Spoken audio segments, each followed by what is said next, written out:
Assalamualaikum warahmatullahi wabarakatuh. Kami dari kelompok 2 ingin mempresentasikan tentang model pembelajaran ADI.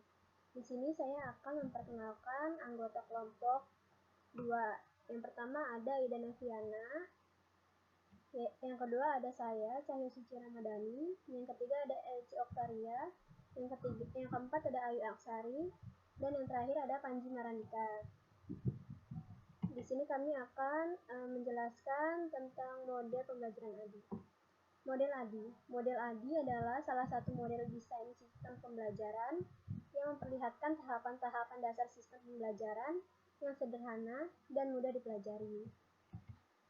Nah, di sini ada beberapa tahapan pembelajaran model ADI.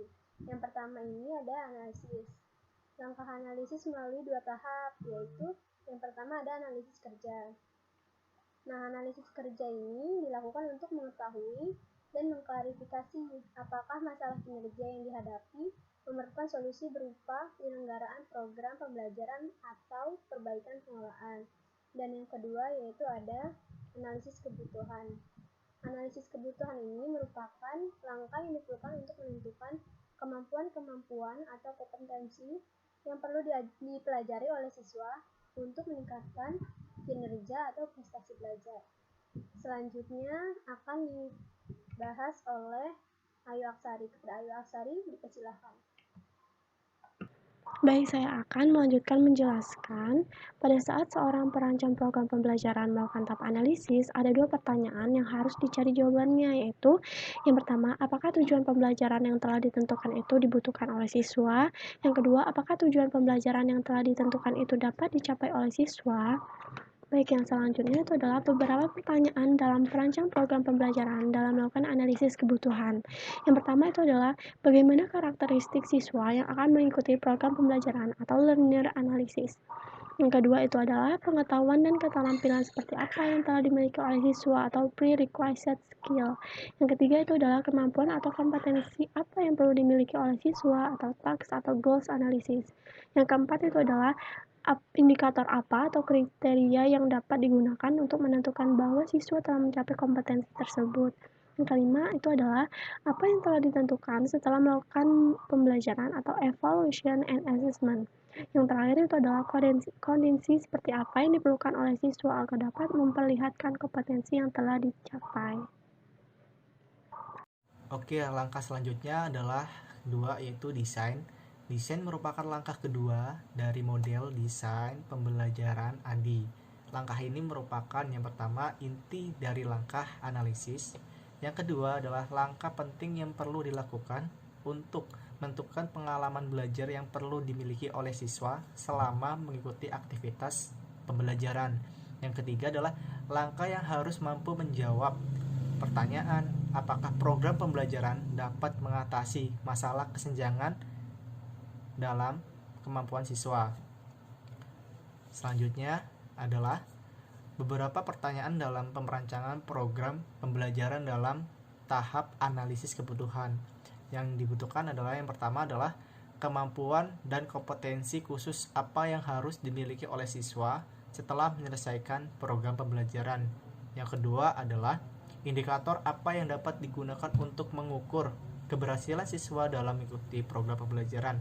Yang ketiga adalah peralatan atau kondisi bagaimana yang diperlukan oleh siswa agar dapat melakukan untuk kompetensi pengetahuan, keterampilan, sikap setelah mengikuti program pembelajaran. Apakah setelah mengikuti program pembelajaran siswanya sikapnya lebih cermat gitu dalam menganalisis, ataukah ada perubahan mental dalam siswanya setelah mengikuti pembelajaran ini gitu kan.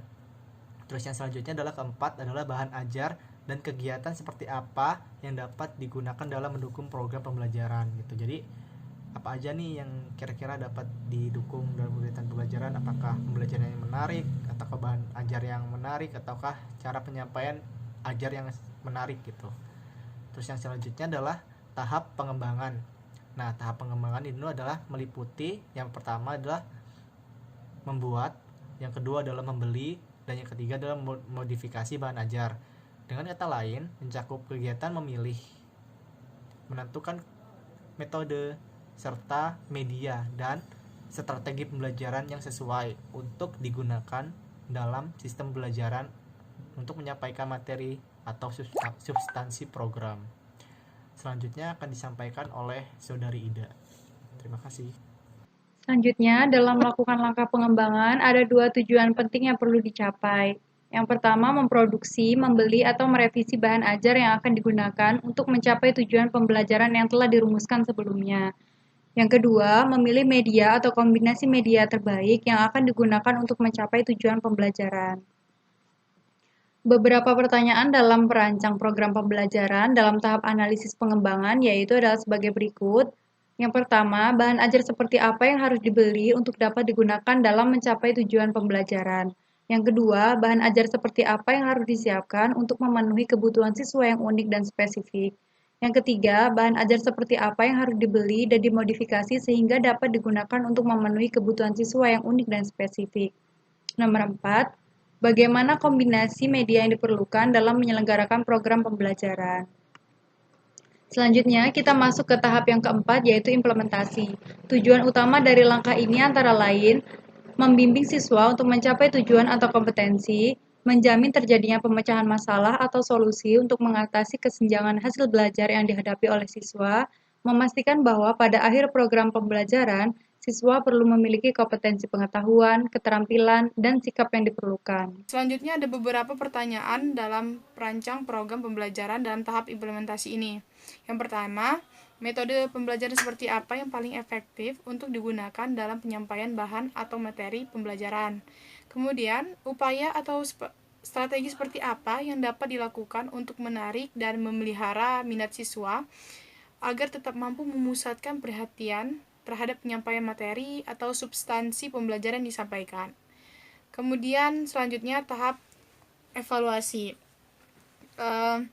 Tahap evaluasi ini merupakan sebuah proses yang dilakukan untuk menyampaikan nilai terhadap program pembelajaran yang telah dilaksanakan. Tujuan evaluasi ini untuk mengetahui sikap siswa terhadap kegiatan pembelajaran secara keseluruhan. Kemudian untuk mengetahui peningkatan kompetensi dalam diri siswa yang merupakan dampak dari keikutsertaan dalam program pembelajaran. Dan yang terakhir, untuk mengetahui keuntungan yang dirasakan oleh sekolah akibat adanya peningkatan kompetensi siswa setelah mengikuti program pembelajaran. Kemudian ada beberapa pertanyaan dalam perancang program pembelajaran dalam tahap evaluasi. Yang pertama, apakah siswa menyukai program pembelajaran yang mereka ikut selama ini? Kemudian, seberapa besar manfaat yang dirasakan oleh siswa dalam mengikuti program pembelajaran? Seberapa jauh siswa dapat belajar tentang materi atau substansi pembelajaran? Kemudian, seberapa besar sih siswa mampu mengaplikasikan pengetahuan, keterampilan, dan sikap yang telah dipelajari?